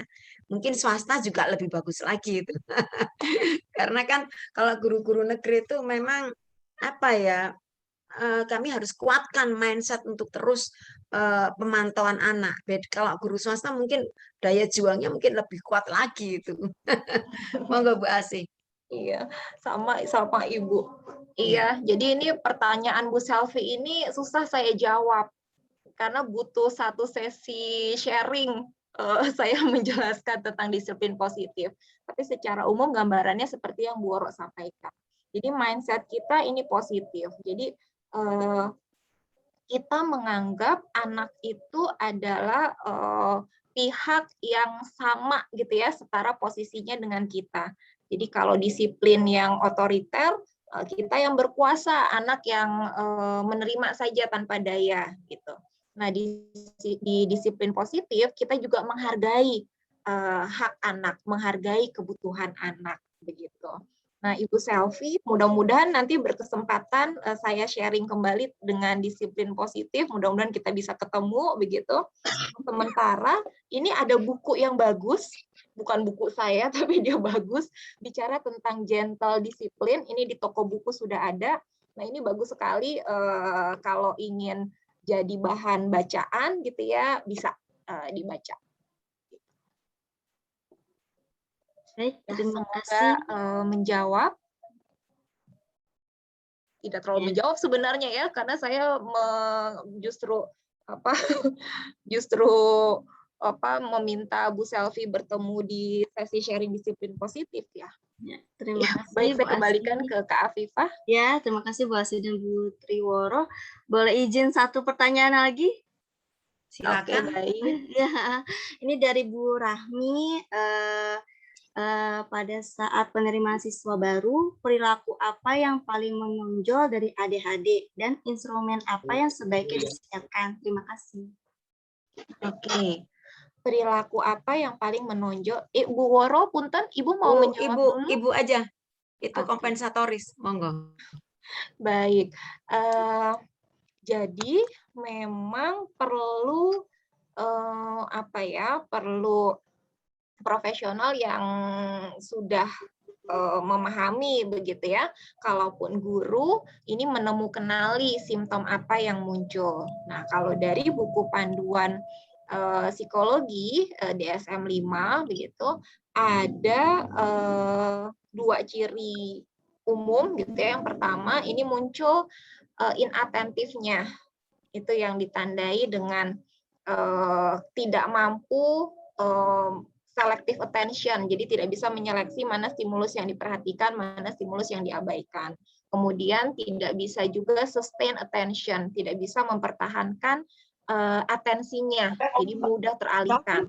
Misalnya sedang diminta untuk aktivitas ini ya, penerimaan siswa baru misalnya diminta untuk menggunting gitu ya. Mengguntingnya belum selesai, dia lihat ada temannya lagi sedang pasang puzzle, dia beralih pasang puzzle gitu. Diminta untuk nulisnya belum selesai, ada suara apa, terdistraksi begitu. Jadi ada kendala dalam sustain attention, mempertahankan atensinya. Kemudian ada kita cari tahu ada hiperaktif impulsifnya tidak gitu. Jadi ada energi gerak gitu ya yang berlebihan dalam misalnya ketika berkegiatan tidak bisa bertahan duduk lama, jalan-jalan, lari-lari begitu ya. Itu jadi poin observasi. Kemudian bisa jadi impulsifnya dalam gerak, bisa jadi dalam bicara gitu ya, bisa jadi juga dalam aktivitas melamun begitu. Nah, hanya untuk menegakkan diagnosa memang perlu dibawa yang lebih berwenang gitu ya, bisa ke psikolog atau boleh juga ke dokter anak. Begitu. Kurang lebihnya demikian. Goro ingin menambahkan? Mungkin ada nambah untuk ada pertanyaan apa ciri SMP yang ramah disabilitas itu ya. Oke, ini sedikit saja. Sekolah yang ramah disabilitas itu bisa dilihat dari satu. Yang pertama adalah adanya asesmen pada peserta didik. Yang kedua, adanya program pembelajaran individual bagi peserta didik. Yang ketiga, adanya proses Karnoningrum. Iya, ya Ibu, itu saya Ibu. Yang ketiga, adanya proses pembelajaran diferensiat, ya. Diferensiasi artinya pembelajaran di dalam kelas itu bisa melayani anak yang reguler, bisa juga melayani anak berkebutuhan khusus. Yang keempat, adanya unit layanan disabilitas walaupun minimalis, tapi standarnya ada. Yang kelima, adanya aksesibilitas yang layak, meskipun tidak ideal. Seperti itu. Itu 5 tanda utama sekolah tersebut ramah disabilitas. Begitu Bu Afifah. Oke, baik. Terima kasih Bu Triworo dan Bu Asih atas menjawab pertanyaannya. Baik, saya tutup ya. Sebelum saya tutup, kita foto bersama terlebih dahulu, Bu. Silakan para peserta menyalakan kameranya.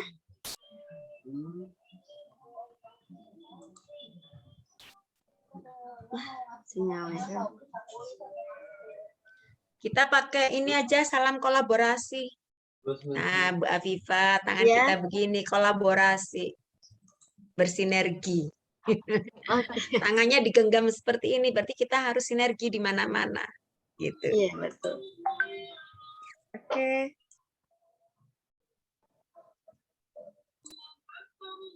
Oke, satu. Oke, boleh dipasang kamera, dinyalakan kameranya. Oke. Nice. 1, 2, 3. Slide kedua. 1, 2, 3. 3.